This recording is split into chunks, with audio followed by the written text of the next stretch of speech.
mä tein työtä, mä olin 18 vuotta ollut mediaopettajana ja tuntui, että mä olin palkkahuipulla ja mulla oli kaikki mahdollinen koulutus, mitä siihen tulee ja kuitenkin tuntui, että mä en niin kuin saa tehtyä sitä, mitä mä oikeasti haluan. Ja sitten mä löysin blogit, täällä on ainakin muutamia, Lotta, Anne ja Tuija, jotka niin, jo aikoinaan mun blogia luki ja mä heidän blogia ja aloin siellä julkaisemaan. Ja ehkä yksi semmoinen kohokohta oli mun syntymäpäivä vuonna 2006, jolloin mä olin saanut työnantajalta tämmöisen Noxun kännykän, jolla pystyi tekemään videoita.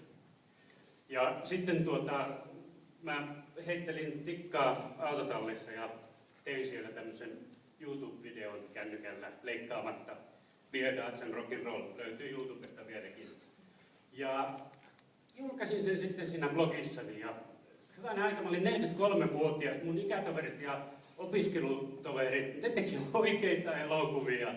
Ne hostas talkshowta tuolla telkkarissa ja muuta, mutta silti mä oon ihan varma, että se mieletön niin kuin intohimo ja innostus, mitä mä tunsin, kun se mun pikkuleffa oli 43-vuotiaana siellä YouTubessa ja ihmiset kommentoi sitä. Barcelonassa nyt kun blogikaveri kirjoitti sitä runoon, se oli ehkä niin kuin semmoinen mieletön kohokohta. Okei, vuosi sitten siitä eteenpäin mä irtisanoudin työstäni ja aloin miettiä, että mitä mä osaan ja mitä mä pystyn tekemään, kun en ole enää siellä